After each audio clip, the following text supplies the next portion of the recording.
Now guys, if a bump appears on a wheel, for example when you suddenly got into a hole in a car or you ran into a bardyur, then it's dangerous to ride on a such wheel. The fact is that the structure of the wheel is such. On top of the rubber layer there is a metal winding. On expensive wheels it's non-ferrous metal, copper, brass, and on cheaper it's a wire. It means that when you suddenly hit on a hole in a car or run into the barrier, this very metal there breaks and a bump forms its place.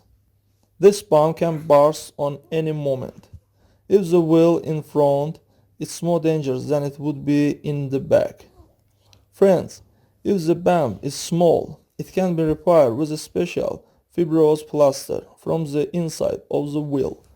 And then after that you need to use this wheel either as a spare or replace it with a rare one.